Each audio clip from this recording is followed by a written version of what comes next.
Remember the numerous occasions on which you have read about the Volkswagen Golf being tested in India, being considered for India, but never really arriving into India?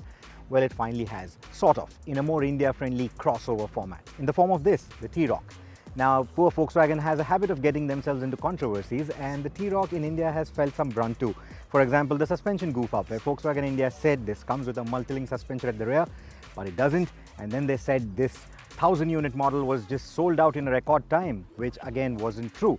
But there's no denying the fact that the T-Roc is one of the fastest selling cars for Volkswagen in India, and at a price tag of 20 lakh rupees, that is a big feat.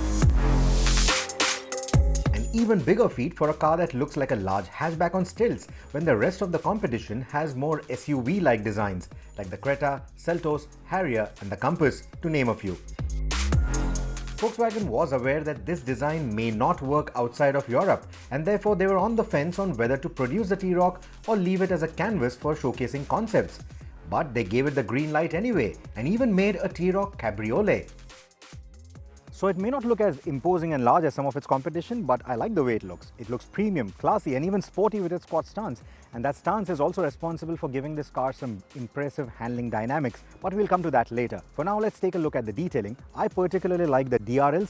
The signature is quite unique, looks quite nice, and especially on these sporty shades that you get, like the yellow or the blue or the red, it looks really nice. Looks like it came straight out of the show floor and looks very sophisticated. These will act as prominent and large turn blinkers too. They are complemented by the dual-port LED projector lamps that have a contrasting sleek design, and they flank a chunky grille. The face looks modern without too much complexity to it, and is the best angle to view the T-Roc from. The tail looks simple yet smart, but the 4 exhaust vents are a bit of a turn-off for a car that looks so sporty with its pronounced haunches. The detailing of the taillights and the spaced lettering for the model badging add a hint of sophistication. The T-Roc rides on 17-inch wheels, and while the laden ground clearance of 160mm sounds very hatchback-like, the T-Roc won't scrape its belly as often. The moment you get inside the cabin of the T-Roc, you have that German luxury car kind of a vibe. But then you start noticing some other things, like these scratchy plastics on the top of the dashboard, the materials used for the door pads or the armrest or the handles. They feel a little low rent. They ought to have given better materials, soft touch materials on at least the common touch points. And then the driver's seat, it's not electrically adjustable. You get a heating function for the front seats but no cooling function. Now, if you were to look past all of these shortcomings, then this cabin feels nice. You know, in that typical Volkswagen grill-like arrangement, it gives you a lot of room. The fit and finish of the materials is quite good. And even these contrastic panels, they look quite nice and they also feel good to the touch. So overall, it's quite a pleasant place to be in. I like the look and feel of this infotainment system. It is quite slick, works quite nice, looks quite rich, feels good to the touch as well, and I really like it. It has all the tech that you expect in 2020. You also get these SOS and emergency calling switches right here, so that is an added layer of safety. That is again a function of this infotainment system. It is complemented by a fully digital instrumentation as well. Very easy to read, very easy to navigate through.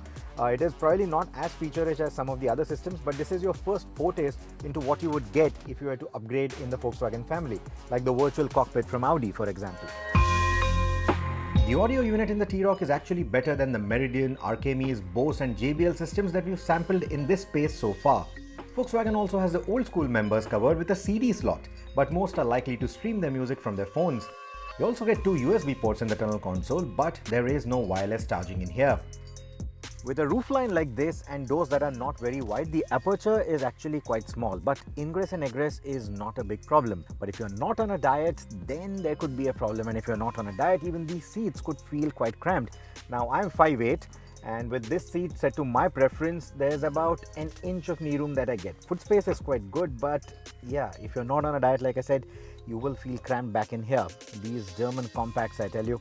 But overall seating comfort is actually quite nice. Now, the rear bench, it's contoured to have more of a bucket seat kind of an arrangement. I like the angle of the backrest. I like how snugly it fits. The under thigh support is also quite good. There are rear AC vents and a charging socket as well. And if you're on a diet, you will also appreciate the adjustable size of the cup holders in the rear armrest. You can also access the boot from here if you like. And by the way, the boot space is comparable to most compact crossovers. The cabin also gets a panoramic roof, and you might have noticed already that it doesn't extend all the way to the back. And the reason for that is because of this low roof line. To give you a decent headroom, Volkswagen has sort of scooped into the headliner. But yeah, even for taller passengers, you're going to be sitting very close to the roof. Your head is going to be very close to the roof, so I'm not sure if you're going to like it all that much. But otherwise, visibility from the back seat, it's quite nice. This is a pleasant place to be in if you are okay with this kind of space.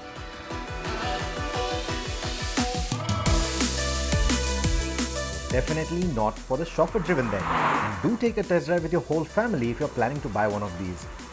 Seating space at the front is quite roomy in comparison, and while you don't get a commanding view of the road like a typical SUV, the car-like seating will be appreciated by many, and I particularly like the amount of visibility that the driver's seat offers. With the kind of visibility that you have up front, you also get a nice view of the bonnet. You can see those little creases, and that essentially gives you a nice judgment of the front corners of the car. And under that long bonnet is a new 1.5-litre turbocharged 4-cylinder petrol engine. Now with this engine, you're not really going to miss the diesel all that much because the T-Roc is light and that engine has good power, good torque and a good grunt. There's enough grunt in the engine to even make you wonder if this is indeed a 1.5-litre motor. Its turbocharging gives it more go than other similarly sized engines in this space, and it has been tuned for a linear power delivery with very little or no turbo lag at city speeds. The big highlight for this 1.5-litre engine is the cylinder deactivation technology, which in low load conditions like maybe cruising on the highway will shut off 2 cylinders out of the 4 for better fuel economy, for lower CO2 emissions. Now the fuel economy range is comparable to the other big diesels that you have in this category, so even the range is sort of comparable to that. So that is good news if you are into long distance touring especially. The cylinder deactivation works discreetly. Under low load conditions, the system will cut fuel to cylinders 2 and 3. So while the pistons continue operating, there's no combustion taking place in these cylinders. And given how silent this engine is, you will hardly notice the 2-cylinder operation. The moment you start accelerating again, the engine resumes full steam operation within milliseconds, keeping the driver unaware of the transition. In outright acceleration, the T-Roc managed a fairly quick 9.1 second 0 to 100 sprint during our tests. The in-gear acceleration is fairly quick too. The 7-speed DSG that it has made it to is quick to downshift, so pulling overtakes doesn't need a lot of planning. The gearbox in question is a dry clutch unit that we've also sampled on some of the other cars from Volkswagen and Skoda. The wet clutch unit is an option that's only available on the one with the 4-motion all-wheel drive variant. Now that of course doesn't come to India. What we get is the front-wheel drive variant. That is why you have the dry clutch gearbox. Now this gearbox has had its own fair share of controversies thanks to the reliability concerns, but then Volkswagen and Skoda both have been doing their bit to make sure that there is complete customer peace of mind. They're doing everything in their stride possible, and that remains true for this car as well. Having the all-wheel drive variant would have pushed the price higher, and the front-wheel driven model shipped to India does the job just fine. It gets a fairly good safety kit too. The suspension confusion or the goof up also came from that AWD variant. That is the one that gets a multi-link setup, the individual suspension. The front-wheel drive variant gets the torsion beam at the rear. So while it is fairly good on bad roads or poor road surfaces, when it gets extremely bad, that is when the car will start rocking from its side to side and even make you move inside the cabin quite a bit. The ride is firm, and on the harsher stuff, the suspension crashes and thrashes in a noisy manner. On the flip side though, the T-Roc handles the winding roads with enthusiasm. It feels taut and the grip from the chassis and tires is quite confident. It's a pity that we couldn't visit our favorite mountain roads to show you just how good it is. I also like the braking setup on this car. The brake pedal feel is very progressive, nothing grabby about it, and even in wet conditions it managed to brake extremely well, 100 to 0 in 3 seconds and about 42 meters, which I think is excellent for a car of this size and on wet surface.